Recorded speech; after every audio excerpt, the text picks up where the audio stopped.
I was up till 6 last night. Goodness, what are you doing? Playing Baldur's Gate 3? Nope, I was watching Baki Hanma. Baki Hanma? Netflix show. Oh. There was a show called Baki, and then that went like 2 or 3 seasons, and then they came out with a show called Baki Hanma, which is like the full name of the character Baki. Okay, I've heard of Baki. Yeah. It's like a continuation of Baki and Baki Hanma. I see. And I was really into the first season and just couldn't put it down until the end of it. And it ended at like 5:30 at night. By the time I got in bed and actually fell asleep, it was like 6 or a little after, probably. Huh. But then surprisingly, I woke up and felt pretty good. Definitely not going to do that again tonight, but you know. It's for the best that we don't repeat that one. Yeah, pretty much.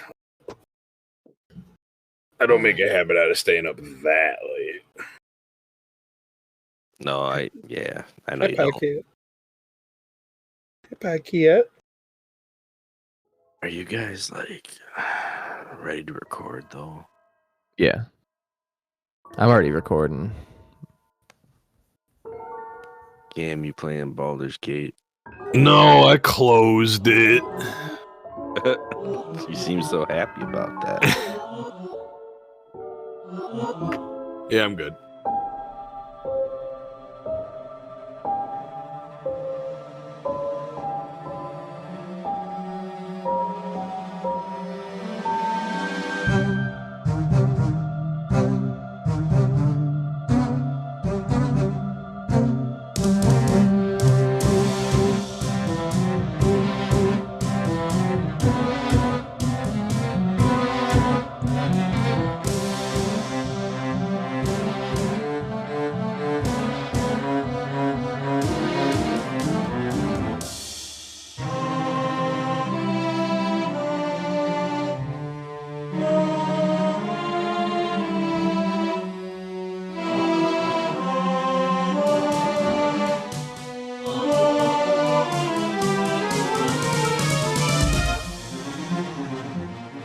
Welcome to the A4NB4Y podcast, the Zelda-themed podcast where we go chapter by chapter through the game. This season, we're covering Tears of the Kingdom. In this episode, we have some special lineups. We are going to be covering a few of the new-ish establishments in Hateno Village, without covering the entirety of the village.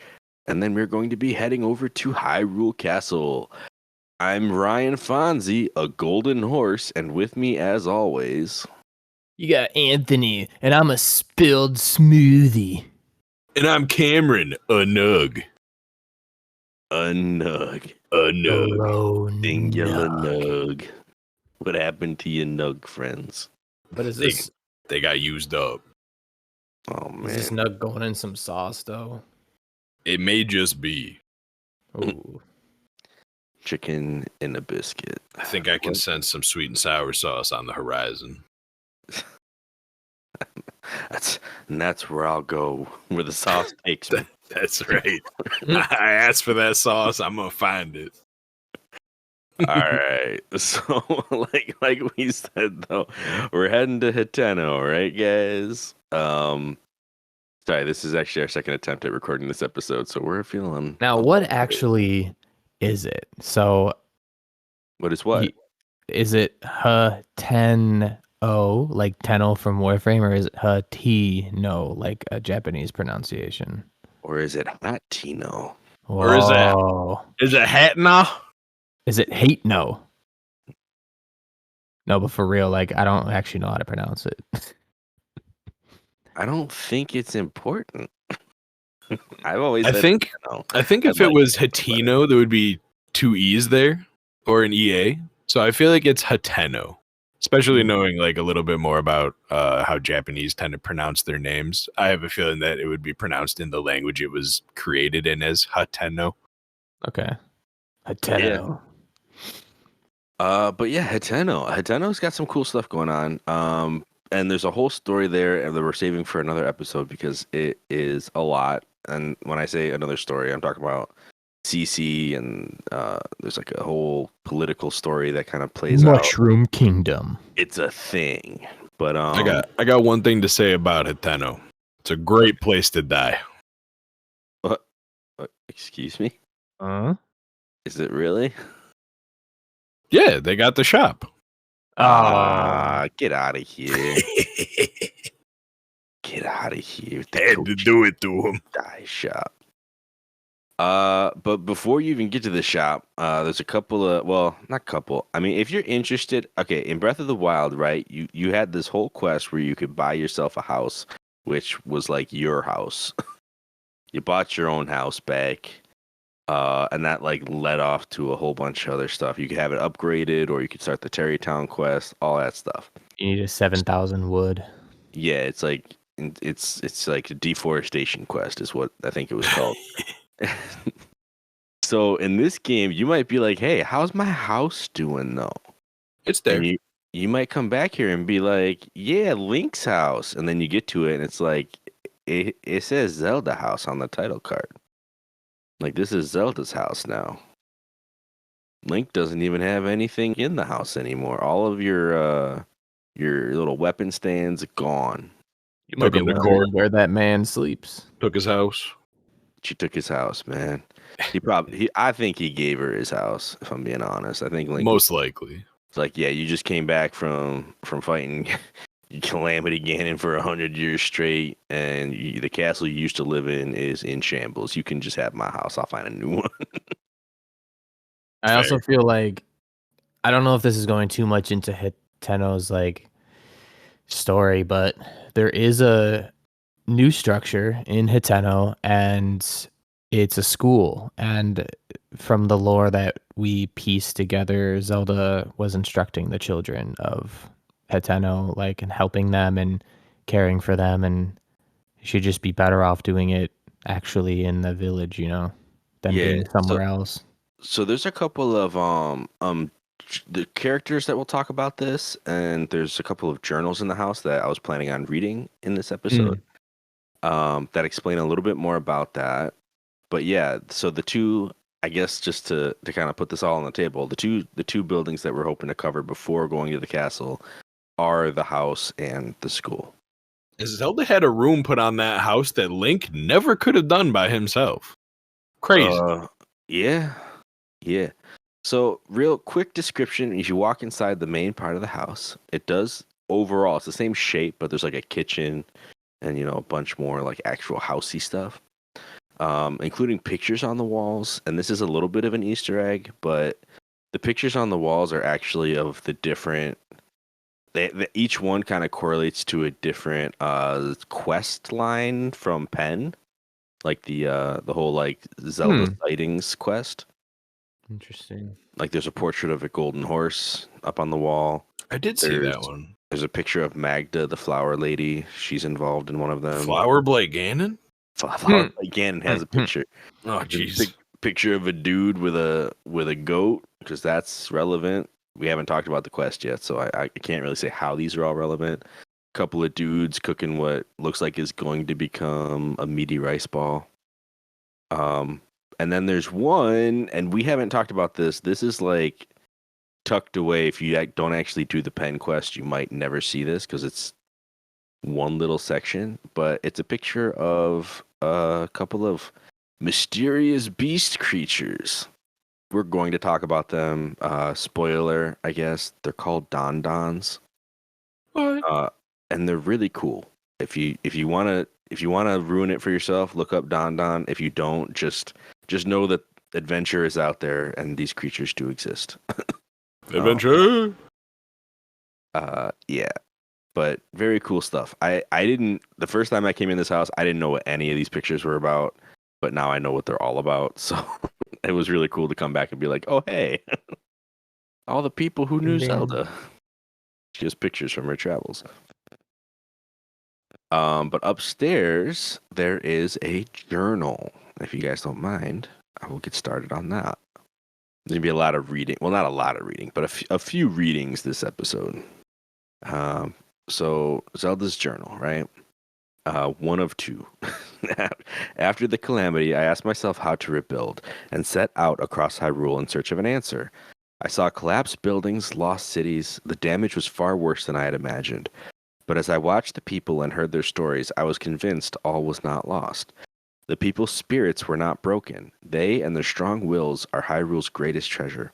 They are the ones who will rebuild, and my contribution to their efforts will be to protect them while they do so. As part of Hyrule's reconstruction, we've built a school in Hiteno Village. It's the largest Hylian village with its sprawling, bountiful land. There are so many children living here that it seemed the ideal place to found a school. I've recruited Simon from the Research Institute to teach there. He was Pura's assistant for years, which makes him well equipped to deal with the needs of quirky children. It's like a pretty serious burn. God. I'll be overseeing the school for a while myself to keep an eye on the students. I commissioned Bolson, who taught his trade to Hudson Construction, to construct the school for us. He seemed deeply moved by the request. This will be his final job in Hiteno Village before he sets off on a journey. I had him add a secret room to my house, one that won't appear on the plans. It's dim, but humidity and temperature controlled, so it's very comfortable. It's proven very useful when I'm working alone and need to concentrate. Work on the school has been moving along smoothly, but a major problem recently reared its head. We don't have enough teachers. Simon is interviewing people, but he hasn't found a good fit yet. I'd like to hire someone intelligent, educated, and capable of earning the children's trust. Nurturing our children is an extension of our duty to this land. We shape our future by the way we shape their path. I hope to see sterling members of our community come to this village and take up that mantle as their teacher. And that's the whole journal inside the house, which is just kind of a statement to, Zelda's very generous nature. Like, she's very, like, went around the world to talk to everybody, see what the needs were, and decided that step one was going to be education. And not as like a jab to the people of Hyrule, but she's like, I mean, there are kids that we're trying to raise. Like, they should know what happened and, be able to take care of themselves and understand the history, right? Yeah. So that's kind of cool. Couple of NPCs around this house. Clavia will come in and sweep it every once in a while. You might catch Karen, who's one of the school children, coming by to look at the house from a distance. But with Zelda's disappearance, she blames herself. Like, she's kind of worried that she was the problem, which is kind of sad. I'm like, Karen, you for sure were not the problem. I don't know what put that idea in your head, but Zelda's shouldn't have asked for Zelda's manager. Completely different reasons. When I first saw that bit at the end of the journal, like Zelda's journal about the humidity controlled room, I thought it was like the shed that's on the back of the house.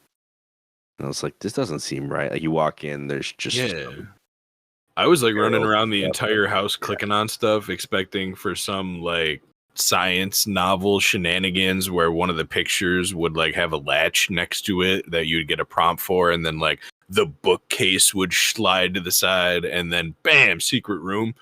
And I looked all around and I couldn't find anything. I went to the back into the shed you were talking about. I'm like, nah, this doesn't look right. And then I walked outside of the shed room and I was like, well. Yeah, is that what you said? What do we have here? So the joke that Cam's making is that Zelda has the best well in all of Hyrule. It's really just a little study. But if you jump down the well behind the house, it is Zelda's secret well. I don't know what Hudson had to do with it, aside maybe like building the floor and the desk, because it is just a well otherwise. But it's a nice little spot. You catch a lot of frogs. There is a desk set up with art from the school children, including a sketch of the school itself built to Bolson construction standards with the colorful cubes. It's like a picture of a cow and the windmills in Hiteno, and a picture of Zelda with some Silent Princess flowers.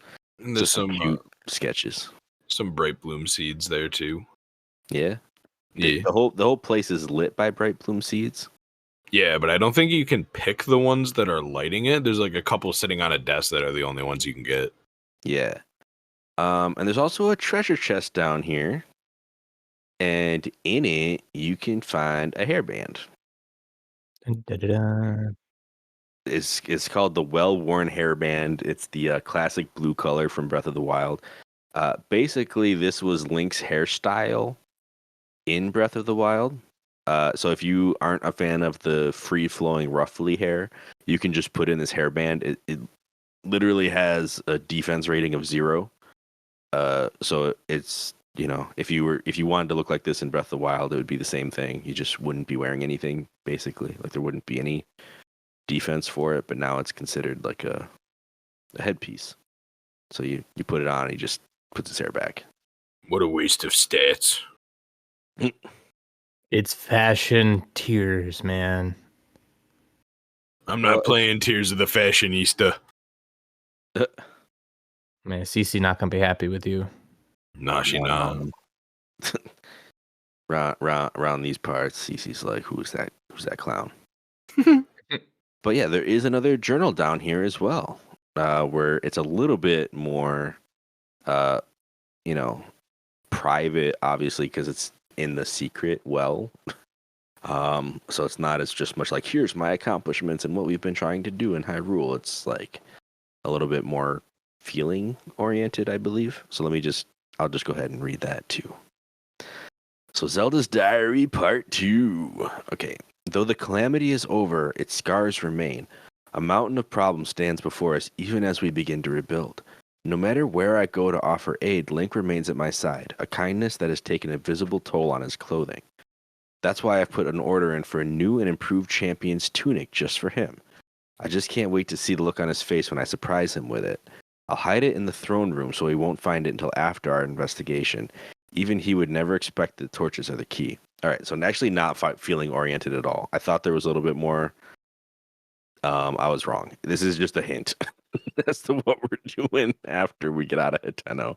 I mean, you can say it's kind of feeling oriented, that she's like, you know, she's mentioning how damaged his clothes are because of how he's always right by her side no matter what happens. Yeah. So that shows that she's really paying attention to and being grateful to what Link is doing for her. That's true.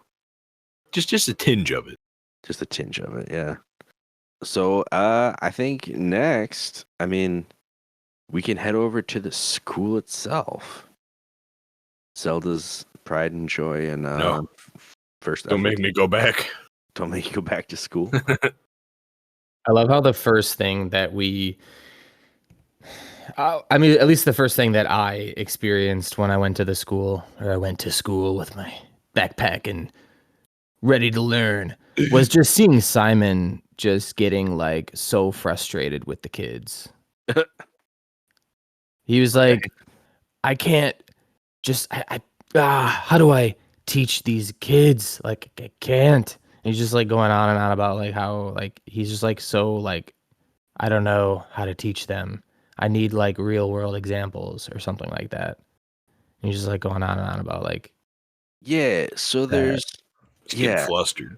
There's 2 lessons in the classroom, and it's actually like it's a mission. So not only was the hint that, you know, in Zelda's diary that the school needs new teachers, but when you get here, Simon is in need of some help. Like he's trying to teach classes, but the kids aren't believing him. And part of the reason is he has no proof of the things he's trying to teach, and he has no real world examples. So you can help him out specifically by finding the things that he needs. The first one, he tries to tell the kids the history of the calamity, both from like 100 years ago and then what happened recently. And then he kind of references back 10,000 years ago as well. And the kids are like, there's no way this happened 10,000 years ago as well. Like, what are you talking about? How would you even know that? And he kind of mentions, well, there's this tapestry, but I don't have it here, so I can't really show it to you. but it is over in Kakariko. So if only I had a picture. So that's the mission. You go get a picture of that and bring it back. You show the kids, and they're all like, "Whoa, it really did happen." Kids are really grilling them. There's a picture of a tapestry. That's amazing. So they didn't actually need a whole lot of convincing. They just needed a picture of a piece of art, basically. But it works. All the kids kind of turn and agree to the lesson. It's worth mentioning the 4 students in this class, Aster, Azu, Karen, and Safaro, are all kids that have been here since Breath of the Wild. In Breath of the Wild, they were all like 4 or 5, and now they all look like they're maybe somewhere between 8 and 10. They grew up a little bit, which is kind of cool detail. But yeah, there's actually Simon has a journal about all of them as well. And we'll get to that. That'll be the 3rd journal that I read, and probably the last one that I read today. But the second lesson after that, if you leave, come back the next day, is about cooking. Nice. Yeah. So he quizzes the kids. He's like, "Hey, if you take rice and Goron spice and rock salt or something like that, I don't remember what the 3rd ingredient was." He's like, "What's that make?" And they're like, "It's got to be a curry because it's the Goron spice. I mean, that's all you really make with that stuff is curries." And he's like, "All right, what if I put monster extract in it?" And all the kids freak out. And they're like, "You can't put monster parts in there. You're going to make dubious food. What are you doing? It's going to be disgusting." Because you're confusing monster extract with monster parts. And so Simon, once again, is having this little conundrum of, if only I had some monster extract, I could show him. I think maybe this class is just a little too advanced. So basically, you go and make monster curry using Goron spice and monster extract and some rice and whatever the other ingredient was. I think it might have just been raw meat, honestly. And so you go back and you have that on you, and he's like, "Oh, am I smelling what I think I'm smelling? That's got to be it." You pull it out and show all the kids that monster curry is in fact a thing.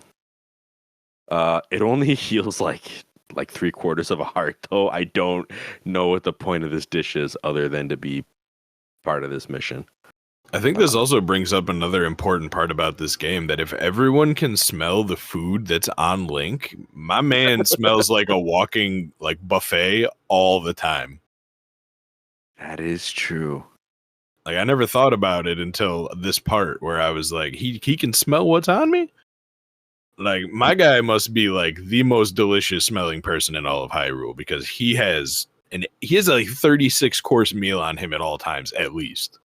He's just be rolling up, and people are like, "Is that a food truck?" No, that's just Link. It's just Link. When Ramsey comes by, he's like, "Dang, I see you brought the whole restaurant." My dude smells like paella and rice balls, But still no lamb sauce. Yeah, you had to call Link out like that. You know? Cool. So you help out. You become that teacher that Zelda said the school still needed. Educated and helpful. It's part of the mission to restore Hyrule. So of course Link's gonna get involved. Doing everything. Right? Doing everything. Teaching the Imagine kids. if Link was just not a part of Hyrule. Society would crumble as a whole, honestly. Let's say Ganon was even removed from the picture, society would just crumble without Link. He goes around solves all their problems. Yeah. Unsolvable problems all over Hyrule that if Link didn't exist, they'd just be stuck in a loop forever. Right. So yeah, if you go upstairs from this classroom, Simon has a journal talking about the students. It's actually called School Notes, and you can read the student evaluations. So let's get these evaluations. Fail. What's up? No, I just said fail. Is his name really Simon, or is it Simone? It's Symin, so I believe it's Simon. If anything, it might be Simon, but I've always called him Simon because it sounds more like, what you would call a lab monkey or something. It's just very much. I see. I say Simon. He's up to Simon. Okay. Guys. I'm chock full of them. Chock full of them. All right. So Simon's got his notes here. Aster, first student we're talking about, is one of Meta's children. She is a very active girl. I believe we have Meta to thank for that charming bob cut she sports. So her mom, right? She loves her father, always wants to talk about his comings and goings. Lately, she's been especially focused on the Hylian tomatoes Meta is growing. For a time, she seemed out of sorts after Miss Cece bought their house next to the clothing shop. So they used to live on the main street there. But she was back to her usual bright self soon enough, noting that her new home is cute, colorful, and close to Froggy. So she moved into one of the Bolson homes, like the prefabbed ones that are just there. I'm pretty sure their family moved into the colorful homes. Yeah, next to the frogs. She has a real knack for finding the silver lining in every situation. Good for Aster. All right, Karen is the only daughter of the mayor and his wife. She's kind-hearted but shy and seems to lack self-confidence. She's very perceptive, though. She has a way of seeing right to the core of things. I'm sure you know, Princess, that Mayor Reed has been breeding vegetables to appeal to the younger generation. It was Karen who first noticed that her peers were losing interest in produce. She figured this out based on nothing but the number of customers and total items in stock at the general store. I see her one day becoming a scholar to rival Pura, possibly even surpassing her. This entry is so strange, but it's actually giving a little bit of background to what's been going on in Hiteno and how you actually end up solving it. So without spoiling any of that, I'm going to skip the part about Mayor Reed growing vegetables, right? But like the fact that he says she's been counting vegetables at the grocery store, she could rival a Sheikah. I'm like, excuse me. I mean, listen, not that doing like market stats is not like difficult for a child to be doing or anything, but I just think that her noticing that the kids are losing interest in vegetables doesn't exactly make her a Sheikah researcher, but you know, that's just me. That's just let him have his dreams, man. He's got to have hope for the children. That's right. She can count carrots. She's a genius. All right. So, let's go to the next page here. Sorry. Azu is the brother of Ivy from the general store, but he'll tell you his true identity is Azum, the big-time hero. He and Safaro used to be inseparable, but ever since the dye shop started getting more clients, Azum has been left to patrol after school alone. Although his mother is Amira, one of the town gossips, he keeps a close eye of his own on the goings-on within the village. It may seem like simple child's play, but people really do straighten up when they know they're being watched. As long as he's on patrol, I think we have nothing to fear in Hiteno Village from any would-be evildoers. So Azum out here, keeping the streets safe. I was going to do some evil stuff, but then this kid was watching me, and I was like, oh, nah. Nah, I gotta be a role model now. Yeah, can't be doing that evil stuff. Safaro is an interesting one. Safaro is the son of Sage from the dye shop. He's a bit of a firebrand, but also one of my brightest students. After class, he always selects a book to read quietly by himself. He already reads at an adult level and doesn't shy away from difficult projects, doesn't shy away from difficult subjects, such as the Calamity.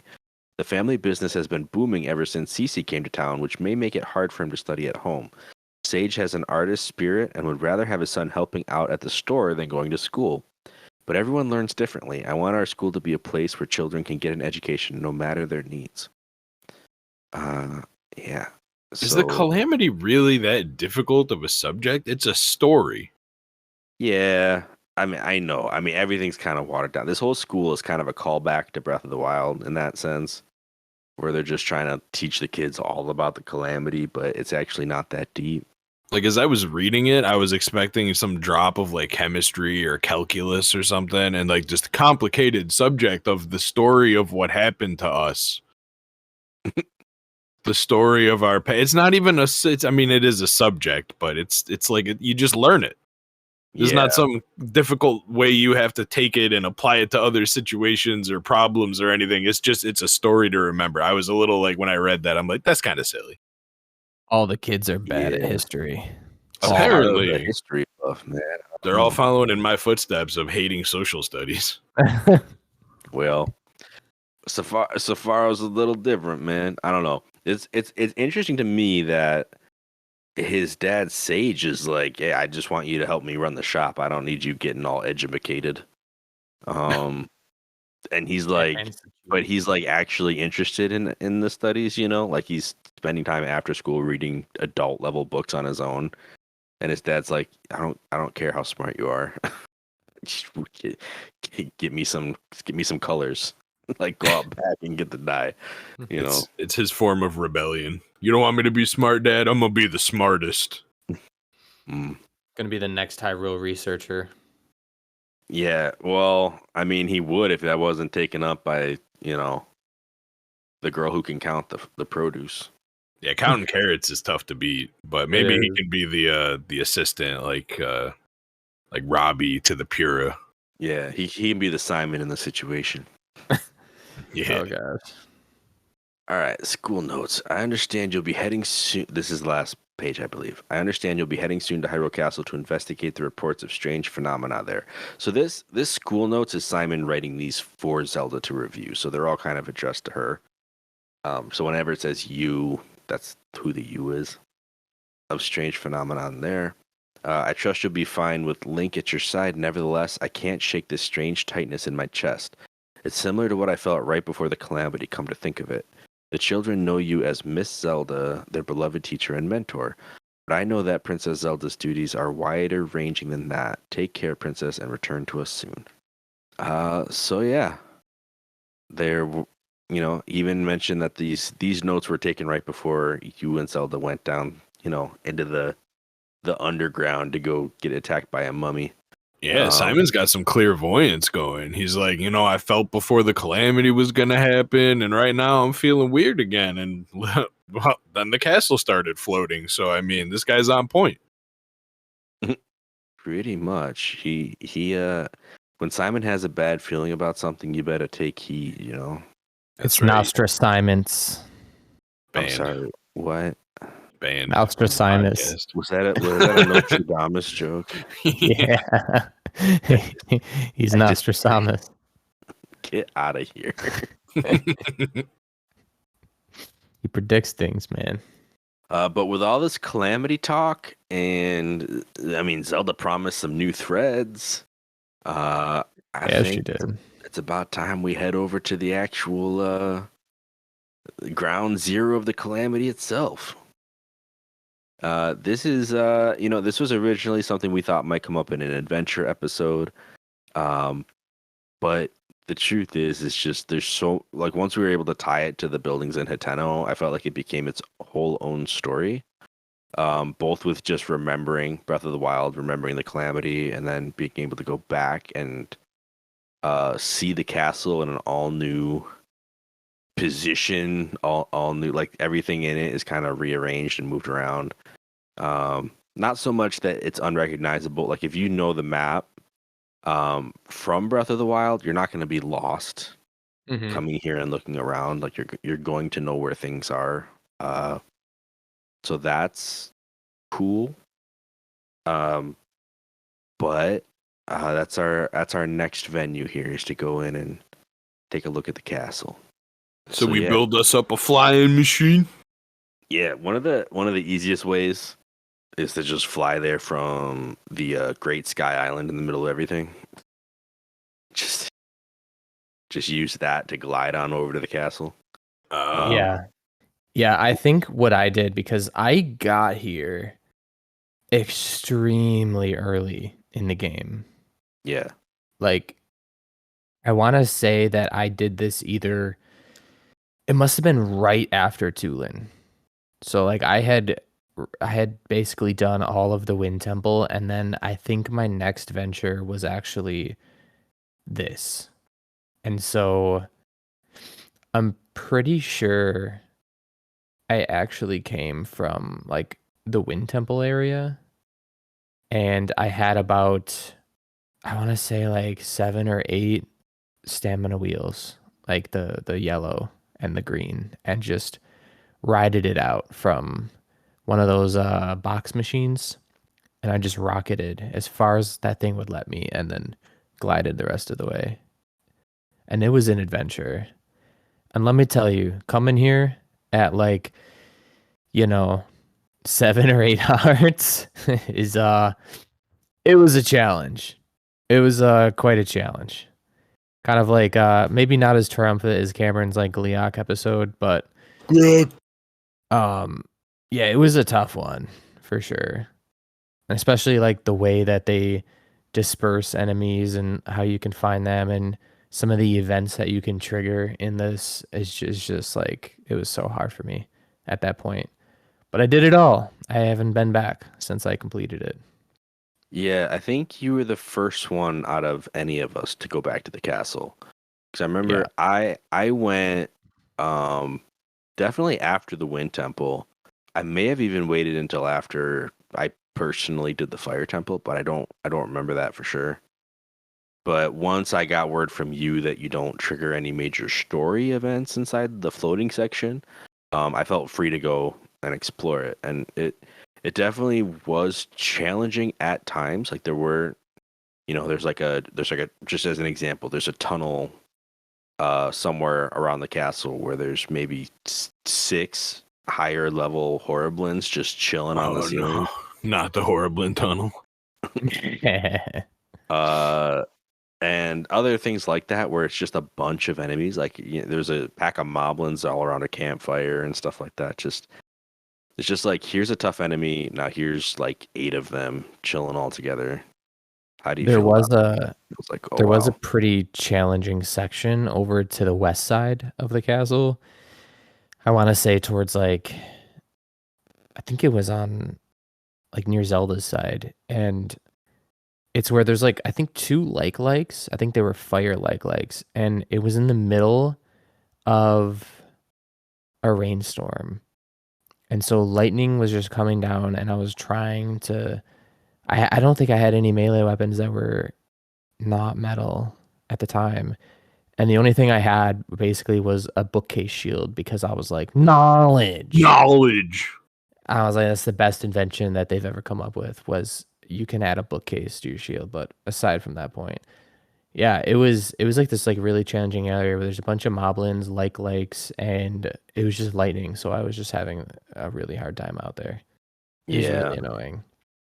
Yeah, I think when I finally did come here, what I tried to do was follow the path up, like just like the from Breath of the Wild, like what would have been your path. But that has some gaps in it now, and a lot of like damaged wall structures that you have to obstacle your way around. Eventually I did get to the throne room though, which is where Zelda said to go, or where she said she was going to hide the new and improved champion's tunic, which is a wild thing for her to have done. With all of I mean, I don't know if there was quite this much gloom around, right? Because there wasn't this much before the castle got lifted, so it must have been easier to traverse before that happened. But yeah, she went in there, set up this torch puzzle, and you can go in there now and light the torches and get your champion's leathers, which goes along with the hairband that we found earlier this episode very nicely. It's your new drip. Yeah, it's pretty much it is the champion's tunic, just with more leather straps on it. Yeah. Different colored undershirt as well. So not a huge difference, but enough to make it distinct. And it comes with a new 800 piece thread count. Whoa. Wow. And this place is also just littered with high quality weapons. It's littered with a decent amount of like shmeh weapons too, like some soldier traveler weapons, but there's a lot of like royal guard shields that have, I think, was it 70 base defense, And then there's also just as much Royal Guard like armaments. I found 3 or 4 bows, probably 2 or 3 swords, I think 4 shields. I was just taking my rocket shields, being like, I like you, but I got plenty of rockets, so yeet, and then pick up that 71, Yeah.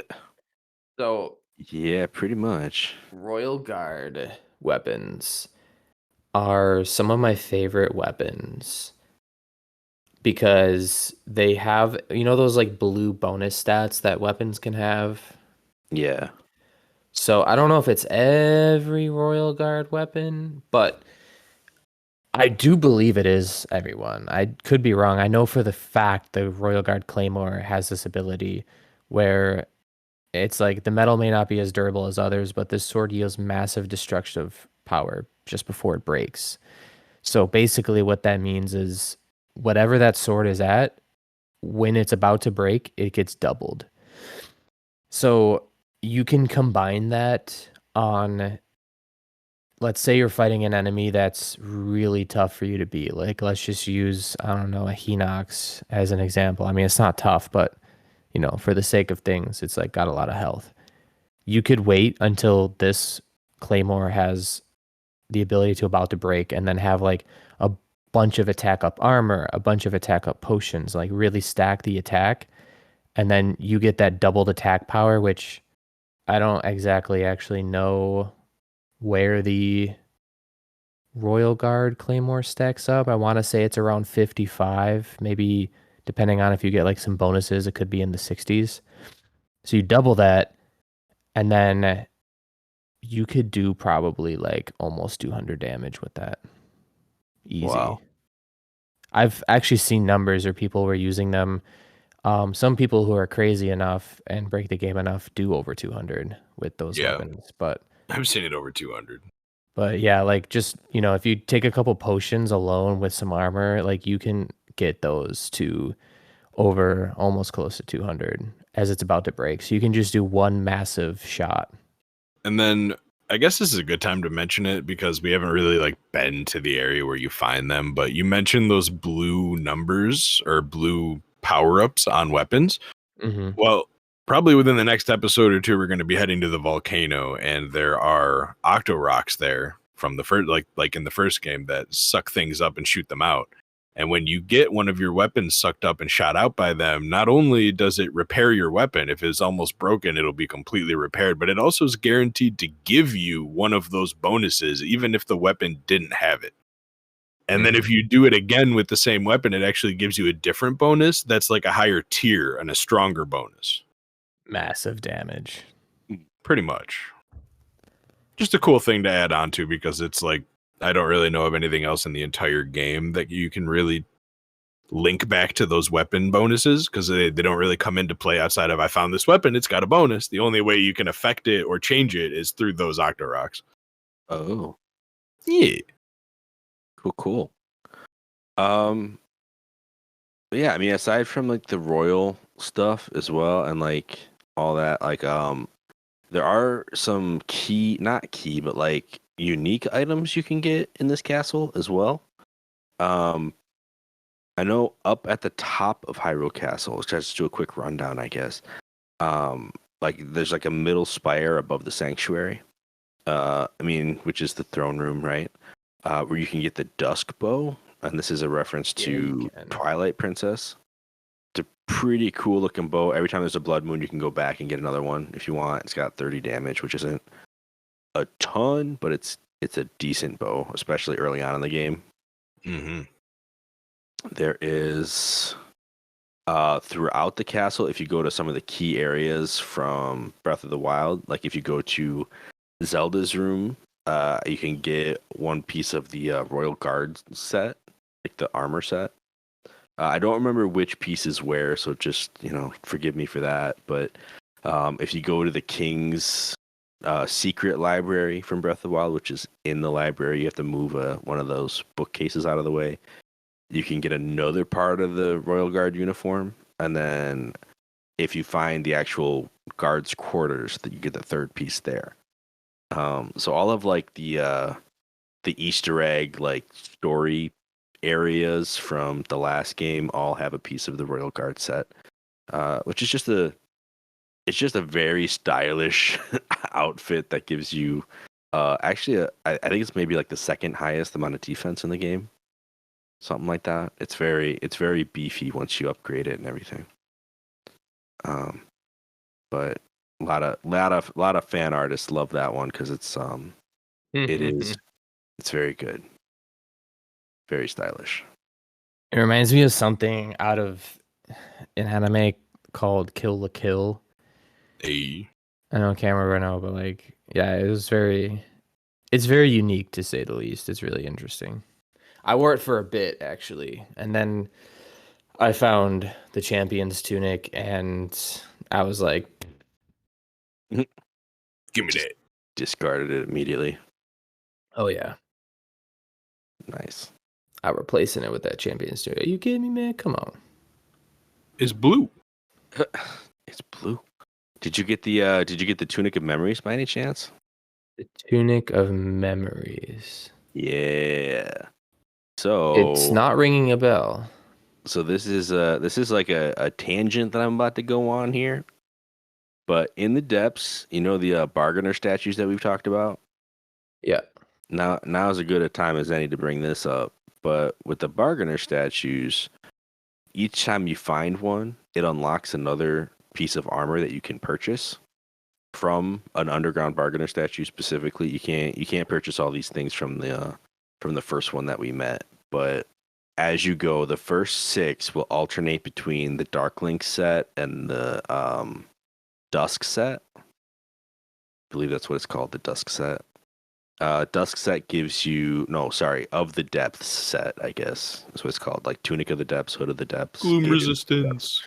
which is all gloom resistance. Yeah, if you get it upgraded twice, that set, it actually gives you even more gloom resistance and a gloom like attack resistance. So if you get attacked by something that has gloom, you get extra defense against that. And a fourth heart. So what happens is it gives you fake hearts that get eaten by the gloom first, and each piece gives you 1 extra heart. But if you have the whole set with the bonus, it gives you a 4th heart as well. This makes it really useful if you want to use gloom weapons, because it'll take on the gloom tax for you as well. So that's just a cool little combo if you want to try to do that. But yeah, it's one of the cooler new weapon sets. I use it when I'm actually in the depths all the time. The Dark Link set is exactly what it was before. It's like, I think the bonus on it is night speed up. I don't even know what its base thing is other than looking cool. That's pretty much what it is. It was owned by some strange creature before. But once you get all 6 of those pieces of those 2 sets, right? The last piece of armor for the 7th one that you find is the Tunic of Memories, which is hilariously just the original Champion's tunic. So if you don't like the new Champion's leathers, you can get the original. It has 1 less defense, but has like the original colorful sleeves and stuff. So I'm telling you, it's that extra thread count. That extra thread count, man.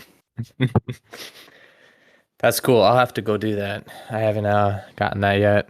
I mean, it feels so redundant. It does. I mean, Yeah. It's like the exact same shirt, pretty much. The game just really wanted to sell you on the new one, so it made it a little less good. Well, since we're on the subject of completing the look of Link, have you guys gotten the Hylian shield yet? I actually just did that. Like, yeah. Cameron, Nope. do you care if I talk about it? Go ahead. Because it's sort of at the castle. I mean, or like in it. It is. Yeah, it's under it. It's like, how. So the castle rose up into the sky, but there were always underground sections that either led into the castle, or I know that the caves. Prison was under the castle. Yeah, the caves.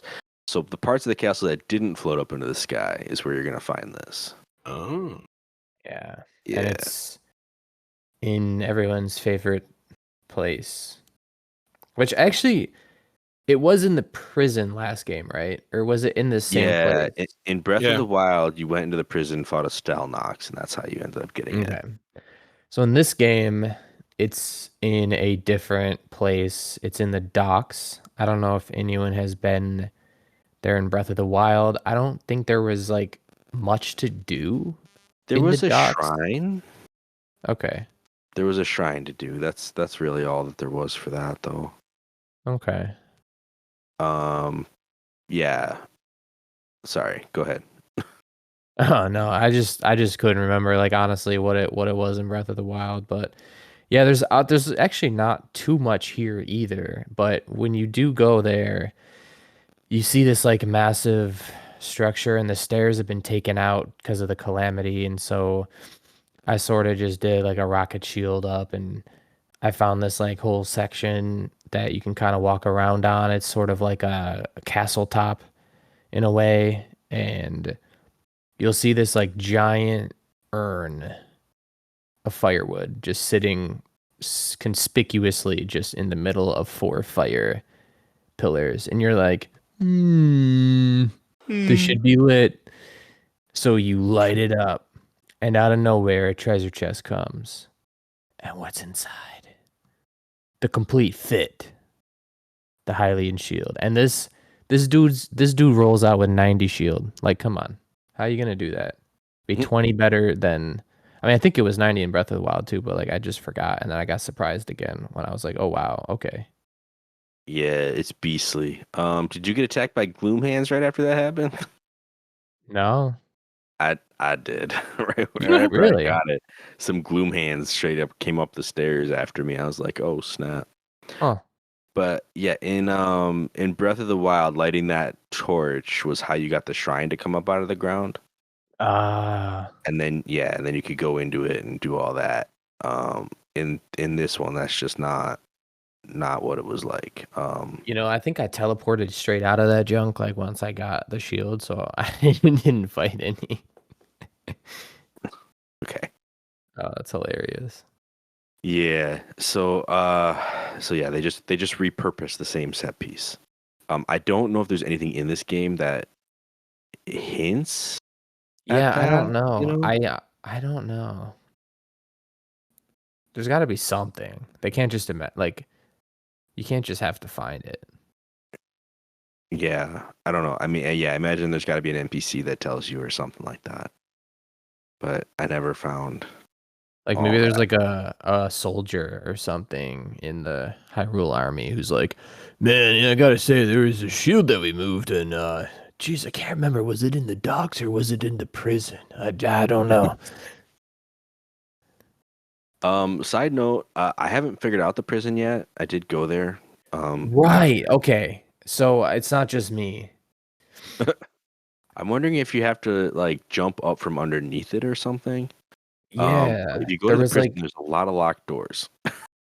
and there's like places that you know that you're supposed to get to, but you just can't figure out a way. Like I feel like I tried every single entrance to that place, like the lower castle that you could possibly get to try to figure out like where to get in to those extra places, and I just couldn't figure it out and I gave up. Yeah, so I haven't figured that out. If I ever do figure that out, I will try to report back in another episode. But that's still kind of a mystery to me. There was another underground path though. There's like a spiral staircase that takes you down underneath the castle. This is a completely different section now, but same deal. And it led me to a secret, the Royal Hidden Passage. It's like a cave, like it lights up like it's a cave. And the Royal Secret Passage will take you between the castle and Lookout Landing. So if you follow along this passage, there's maybe 3 different what appear to be prison rooms. Not quite like the Hyrule prison, a little bit more secluded. They might even been just armories with gates, like gated up weapons and stuff. And in these 3 armory cell type rooms, each one is like its own little puzzle to get another piece of the soldier's armor. And that armor is beefy. Yeah, that armor still boasts like the best defense of any armor. It's like there's no upgrade bonus other than you're a beefy boy. You look like a clown, but it's beefy. Yeah, basically you're like a That like is the bonus, Fonz. Beef. you become the prototype Iron Man. Yeah. I love that armor set though. Yeah. It's really helpful when fighting anything you feel outclassed by. Just throw on that armor and suddenly you're like, okay, I can take a hit now. It's fine. But yeah, that was the last thing I think I did because that was my way back out of the castle. The first time I did it, I got those pieces of armor, and then I came across that demon statue that like trades hearts for stamina, which is a thing. You remember him from the last game? Yeah, he was outside Yeah. Hatino. I don't even need him this game though, unless I ever need more hearts for something because I already got my stamina. Right. So I think I mentioned to you, I actually didn't find him that way. The way that I discovered him was I went down into the underground of Lookout Landing, and her name escapes me, but why do all the women sweep in this game? The Sheikah that sweeps down in the like bunker of Lookout Landing. Yeah. I can't remember the Sheikah's name. I can tell you in a few seconds, I think. Okay. Sweeper. If you really want to know. Sweeper. For sure not Sweeper. But she do be sweeping all the time. Anyway, she says that she hears weird voices from the wall, and she's very scared. She says it like haunts her in her sleep, and she just wants it to stop, and it just keeps calling out to her to like come to her, and she's just like at this point like no clue what to do. Like she's like, I have a demon following me or something. Like she's like, do you hear it too? And I think you have like the option to say yes or like no, like you're crazy. But if you look, there's like a bombable wall, like right where she's sleeping. And so you can just blow it up and then go into, which is, I'm assuming, where you come out of from the Royal Hidden Passage. And then there's like a little inlet where you can talk to the statue and meet him. And he's just like, hey, yo, what up? Yeah. Oh, for a second, I thought she had a sweet paralysis demon. Her name is Jaren. And, Jaren. Right. Yeah. She's saying she keeps hearing voices in the walls. Yeah, I didn't even hear her tell me that until I came back from talking to the voices in the wall. That's I keep hearing these voices, and Link did his whole like put his arms out and explain the situation animation, you know. And then she's like, "Oh, so it was that thing." Okay, he's funny too because he mentions how he was caught by Princess Hylia back in the day doing his evil dealings, and she wasn't happy, so she turned him into a statue, which is the story that we got in Breath of the Wild. But he mentions that he was left over underneath that waterfall for a while, or over in that little gap, but then he got caught again and got moved to the bottom of a lake for a while. And he's like, them fish, like he makes some kind of comment about how the fish aren't very good customers or something like that. Yeah. And then talks about how he got moved here finally after that whole stint in the bottom of the lake. I was like, yo, this dude's been through some stuff since the last game. It's just funny, but he's back to his old business of helping you swap your I don't know, your very being around. I actually used him. I wanted more stamina. I made a full stamina move, got full stamina, and traded in some precious life. All right. I mean, do you, man? I'm back up. I'm back in the positive. But I wanted that full stamina. Like I was like, I'm missing something, and it's stamina. It's so nice to have max stamina. The only prescription is more stamina. That's right. So yeah, I mean, if you don't go kind of switching gears, going back to the castle, now that we've talked about this guy, it's really cool how they use the upper castle to be basically just an Easter egg fort. You just go in, you can see a bunch of stuff from the old game, you can get some really good items. but there's no story there, you know?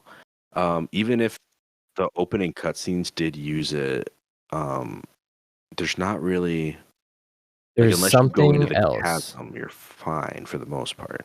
What's up? I will say I've heard, and I haven't done it yet because I don't have I'm missing a key piece of the story, but I have been spoiled that there's something there. It's just we can't trigger it yet.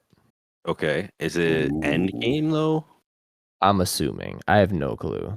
Okay. I just know that like there's something there, but like we're missing something to trigger it. Okay.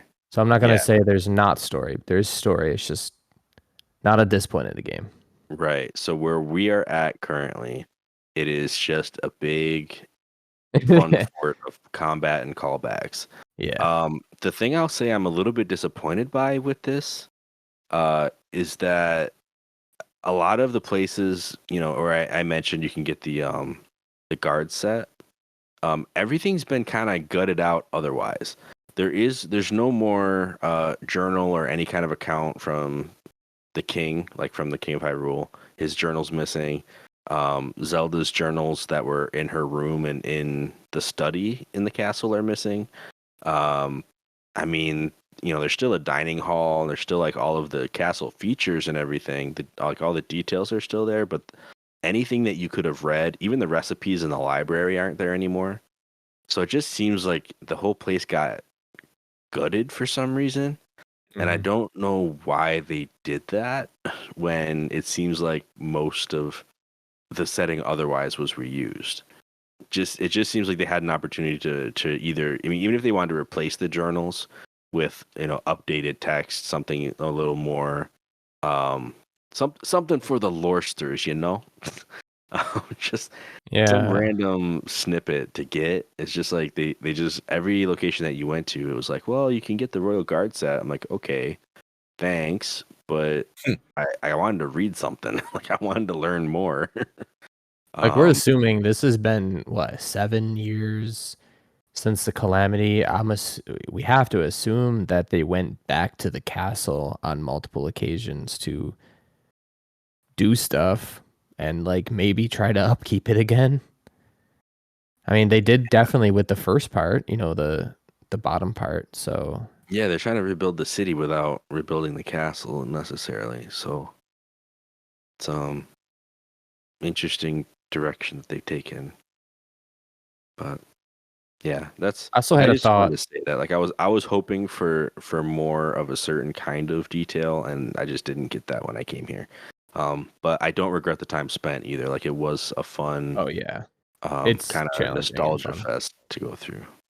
I did have a thought that kind of ties into like Hyrule Castle and the lineage of just Zelda and the king, and the calamity happened 100 years before Breath of the Wild.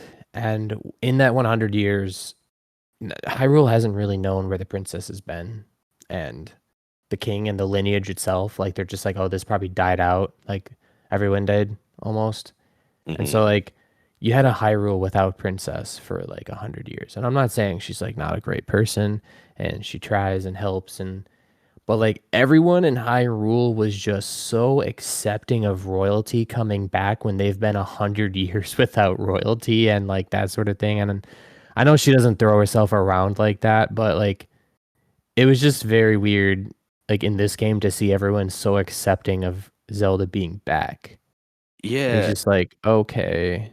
it's an interesting point that you bring up, but I mean, I think the one thing that I'll know is that I mean, aside from the Zoras, because I mean they are actually still around, but she was known for being like super compassionate. Like that was like the number one adjective that was thrown around in Breath of the Wild was like she was actually a pretty great person. And it seems like they still call her princess, especially people who knew her as a princess back in the day, like Simon. I'm assuming, you know, Pura and or Impa and all them still call her princess. I mean, everyone still refers to her as the princess, as far as I can tell. So I shouldn't say that it's just them, but she's not exactly living like a princess. Like she's kind of living like a volunteer helper. Like she's just moving from place to place, trying to find people she can help out. So it's almost like she's not actually trying to rule or like make major decisions aside from where's Bolson gonna build something, and I think maybe like one other there's like one other major decision that she's kind of been put in charge of, and it might just be like investigations and research. I'm trying to remember what it was, but Zelda yeah. embodies the idea of noblesse oblige. Okay.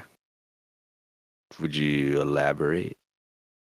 Noblesse oblige, I believe, is a French terminology for the concept that those that are born with more are responsible to use that for the betterment of the people that were not born with it. As in, instead of being born into nobility and thinking, I'm just set for life and everybody's inferior to me, I was born with all this, it's my destiny, ha ha ha, and get an ego from it.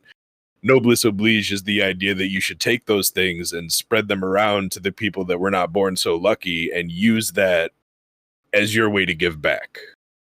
And so I feel like that's kind of why everybody really likes Zelda, because she's never been that I'm going to push my weight around because I was born nobility. She's more, what can I do with the tools that I've been granted through happenstance that I was born the princess to help you who were not granted these things by your birth.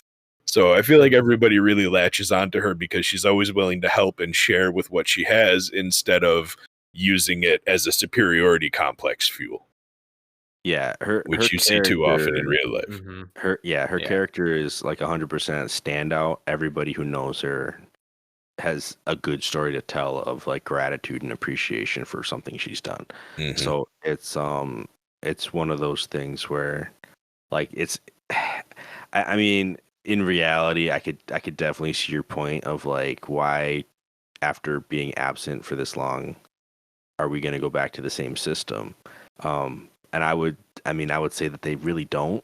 Like she doesn't go back and live in the castle. She doesn't try to like order the armies necessarily. Like she has good ideas and she does have some authority, but it's all like everybody who's following her orders is doing it because they actually really like her as a person. Yeah. It's more of a whole communicative effort based on mutual respect versus hierarchy now.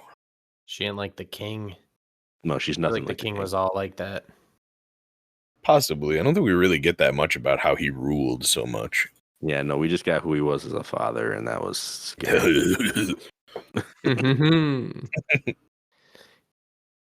Yeah, it was just something that like stood out to me is like everyone just goes back and like doesn't question it, and like it's just like, yep, she's Princess Zelda, and like obviously she doesn't rule like that, but it's just like the thing in Hyrule that she like has come back, and everyone's just like, yes, yay.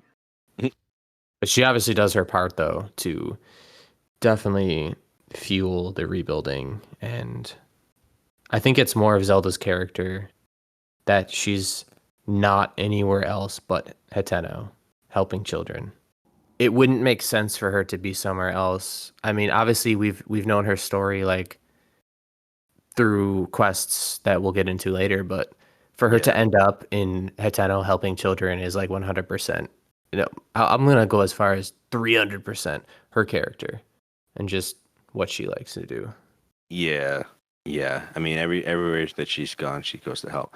I mean, that's part of that story that I mean, we're gonna cover the pen stories another time, but all of the ones that are pictures in her house are evidence that she actually was at these locations at one point, and all of the people that you meet there will actually give you a little bit more of her actual story.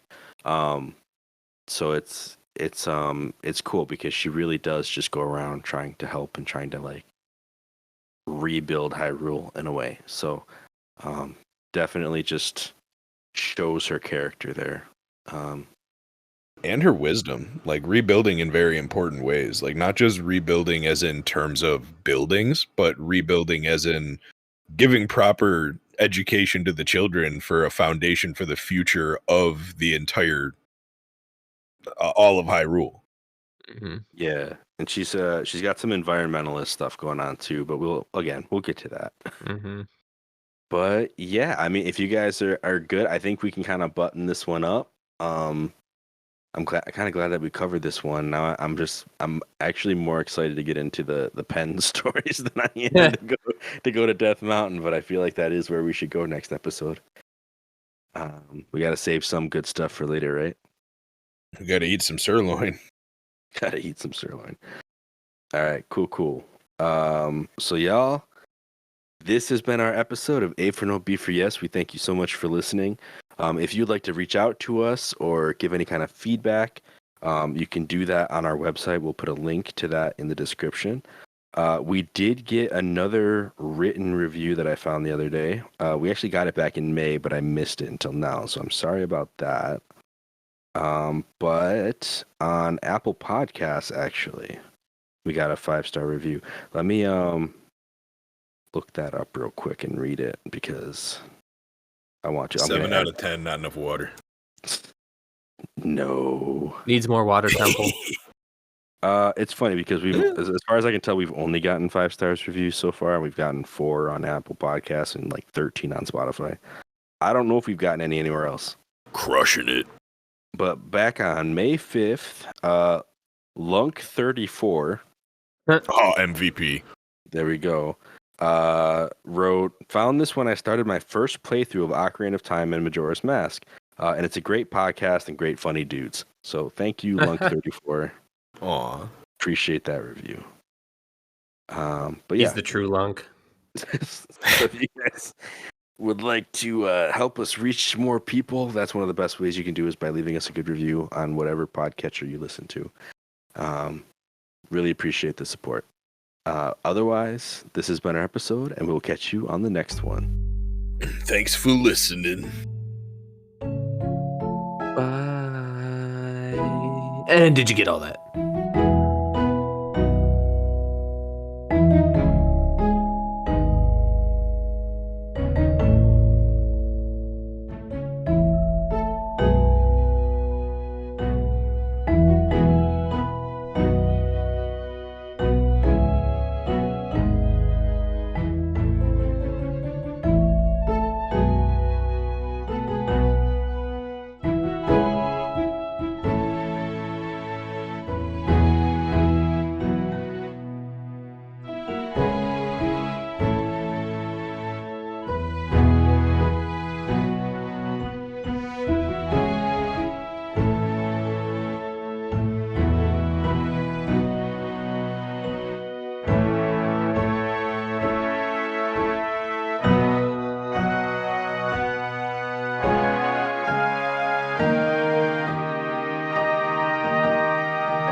So I saw this really cool video about Pikmin 4.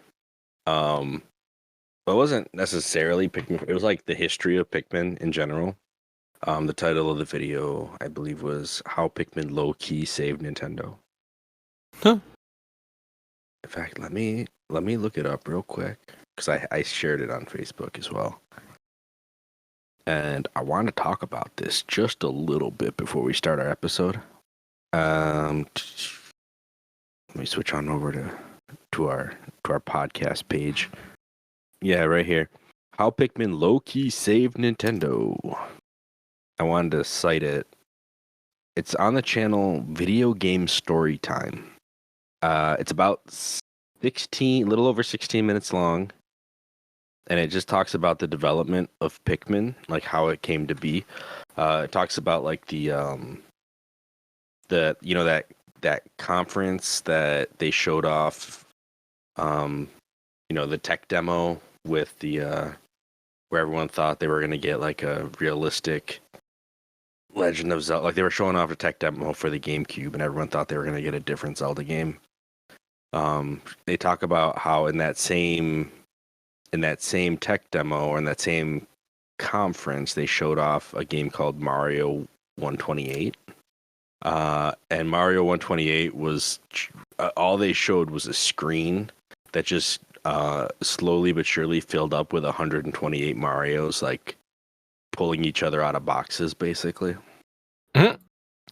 And the point was that with the improved processing power of the GameCube, they could have more independently acting characters on screen. So instead of just like increasing polygons to make things look nicer graphically, they're like, but look, processing power can also let us do way more complex things. And in an interview, I guess Miyamoto shared that, he gets asked whatever happened to Mario 128, and he's like, we did actually develop that into a game, but you might be upset to hear that that game was Pikmin. Like we didn't stick with Mario, but that's probably part of why Olimar's name kind of is like Mario, and then in the second one, Louis is like Luigi, and it's a whole thing.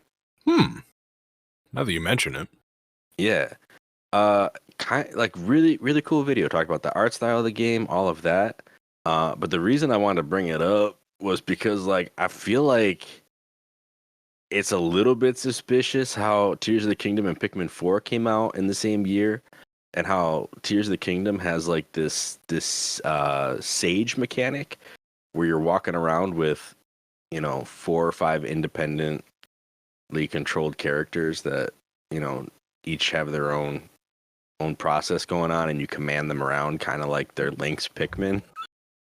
Like I almost wonder if there were shared ideas between the two games, and if like both of them are kind of a result of that whole we have more processing power, let's add more characters that act on their own. Now I just want to pick Toolin out the ground. I want to just throw them at an enemy.